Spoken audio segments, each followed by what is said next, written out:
नमस्कार, स्वागत है आप सभी का टीएनपी न्यूज में और मैं हूं आपके साथ मिशा सिंह। एक नजर डालते हैं बिहार की खबरों पर। द्रौपदी मुर्मू देश की नई राष्ट्रपति बन गई है। उन्होंने संसद भवन के सेंट्रल हॉल में शपथ ली। शपथ ग्रहण समारोह में प्रधानमंत्री नरेंद्र मोदी, उपराष्ट्रपति वेंकैया नायडू, लोकसभा के स्पीकर ओम बिरला समेत कई दिग्गज नेता मौजूद रहे। हालांकि बिहार के मुख्यमंत्री नीतीश कुमार कार्यक्रम से गायब रहे। शपथ ग्रहण में उनके नहीं शामिल होने की वजह से बीजेपी जेडीयू के रिश्ते पर सवाल उठने का मौका मिल गया।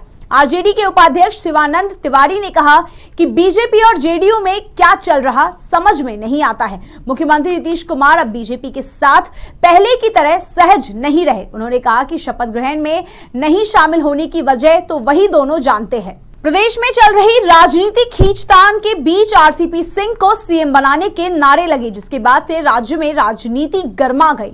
बता दें कि जहानाबाद में आरसीपी सिंह के समर्थन में कुछ युवाओं ने उन्हें बिहार का सीएम बनाने के नारे लगाए। लेकिन जब आरसीपी सिंह से इस मामले के बारे में पूछा गया तो उन्होंने कहा कि मैं फिलहाल किसी राजनीतिक बहस में नहीं पड़ना चाहता। जब राजनीति पर बात करनी होगी तो आप लोगों को अलग से जरूर बुलाऊंगा। नवादा में दलित लड़की के साथ अत्याचार का मामला तुल पकड़ता जा रहा है। बता दें कि हाल ही में एक दलित लड़की के घर में पुलिस ने घुसकर मारपीट की थी। इस मामले को लेकर जमुई सांसद चिराग पासवान ने सरकार से कार्रवाई की मांग की और कहा कि एक तरफ देश आदिवासी समाज से आने वाली महिला के राष्ट्रपति बनने का उत्सव मना रहे हैं, वहीं दूसरी तरफ दलित और आदिवासी समाज की महिलाओं पर अत्याचार हो रहे हैं। उन्होंने कहा कि दुखद तो यह भी है कि जब सब कुछ जानने के बाद भी बिहार सरकार ने चुप्पी साध रखी है। अब तक किसी भी पुलिसकर्मी के खिलाफ एक्शन नहीं लिया गया है। लिहाजा मैं मामले में एसआईटी जांच के लिए मांग करता हूं। बिहार में रहने वालों को प्रदेश सरकार तोहफा देने जा रही है। बता दें कि दुबई का लुलु ग्रुप इंटरनेशनल बिहार में शॉपिंग मॉल बनाने जा रहा है। ये मॉल आधुनिक कला थीम के साथ डिजाइन और वास्तुकला उद्योग में एक बेंचमार्क स्थापित करेगा। मॉल को प्रसिद्ध यूनाइटेड किंगडम के आर्किटेक्ट्स डिजाइन करेंगे। यह स्थानीय कहानियों और अभिनव डिजाइन का एक अनूठा मिश्रण होगा। भागलपुर के सुल्तानगंज के अजैबीगंज धाम में विश्व प्रसिद्ध श्रावणी मेले का आयोजन हुआ, जिसमें 1 लाख से ज्यादा कांवड़ियों ने हिस्सा लिया। इस दौरान बाबा भोलेनाथ की पूजा अर्चना की गई और भोले के जयकारे लगाते हुए कांवड़िए देवघर के बैद्यनाथ धाम के लिए रवाना हुए। कितने सालों से जा रहे हैं? हम 2-3 सालों से जा रहे हैं और हमारे साथ वाले 4 साल, 5 साल, 6 साल हर प्रकार। कितने लोगों का जत्था है आप लोगों का?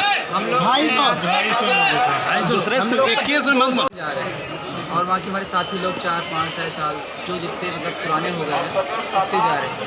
क्या मनोकामना सब पूर्ण होती है? मनोकामना कुछ लेके नहीं जाते, दर्शन के लिए जाते हैं, जो मनोकामना पूर्ण कर देते हैं। सावन के दूसरे सोमवार पर छपरा के कई मंदिरों में श्रद्धालुओं की भीड़ देखने को मिली। बारी बारी से मंदिर में जाकर भक्तों ने दर्शन किए। भोलेनाथ से दर्शन करने के लिए श्रद्धालुओं में खासा उत्साह दिखा। शिवालयों को फूल और बेलपत्र से सजाया गया। शहर के तरैया शिव मंदिर श्रद्धालुओं के लिए उत्साह का केंद्र बना रहा। छपरा जिले के खोदाईबाग गांव में बीते दिन एक पटाखा फैक्ट्री में विस्फोट के बाद जोरदार आग लग गई। कई लोग घायल हो गए। सूचना मिलने पर पुलिस प्रशासन और एनडीआरएफ की टीम ने राहत और बचाव कार्य किया। घायलों को इलाज के लिए अस्पताल भेजा गया और 2 गंभीर रूप से घायलों को जिला अस्पताल रेफर किया गया।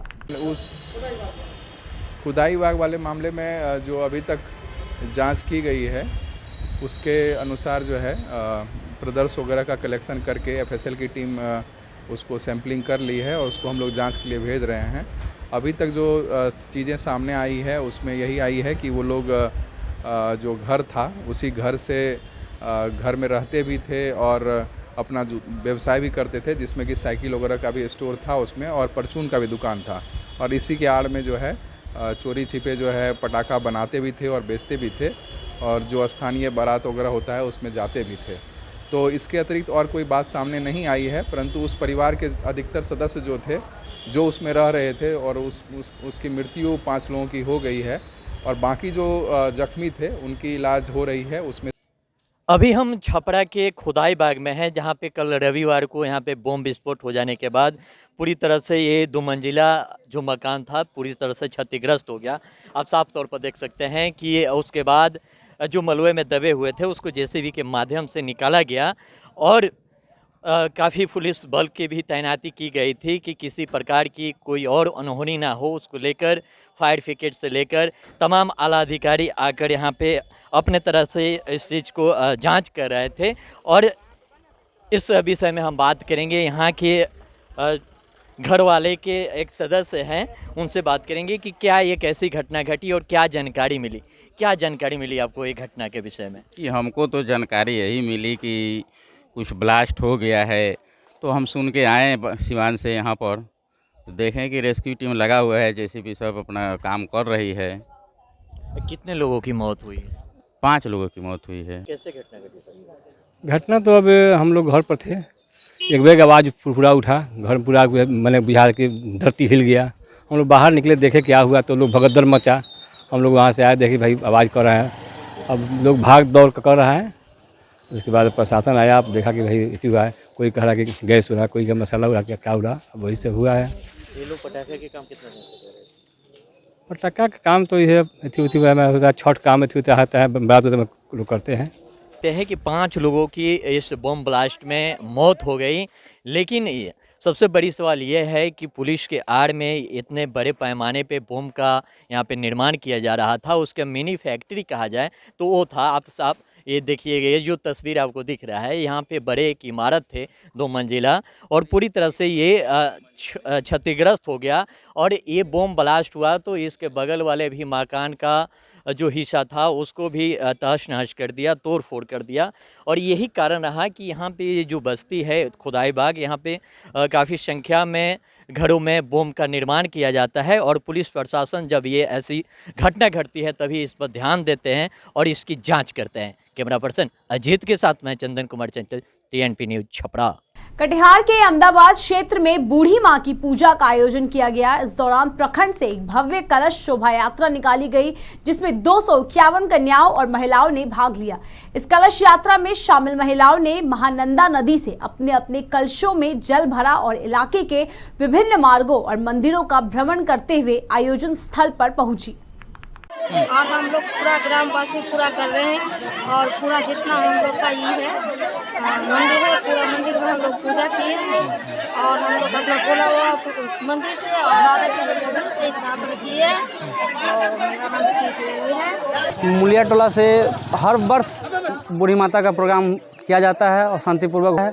महानंदा नदी से कलश यात्रा को उठाते हुए फिर आके मुलिया टोला राधा कृष्ण मंदिर में फिर उसका स्थापना किया जाता है। कटिहार के समेली प्रखंड में भैंस चुराने गए बदमाशों ने 45 वर्षीय किसान को गोली मार दी। मामले की जानकारी मिलते ही पुलिस घटना स्थल पर पहुंची और शव को पोस्टमार्टम के लिए जिला अस्पताल भेजा। साथ ही मामले पर जानकारी देते हुए पुलिस अधिकारी ने बताया कि घटना से पहले बदमाशों ने किसान की बकरी भी चुराई थी। परिजनों के आधार पर तहरीर दर्ज कर ली गई है। साथ ही मामले में आगे की कार्रवाई की जा रही है। देश और विदेश की तमाम खबरें देखने के लिए बने रहिए TNP न्यूज के साथ। हमारे चैनल को लाइक, कमेंट, सब्सक्राइब जरूर करें और ताजा अपडेट्स के लिए www.tnpnews.in पर जाएं।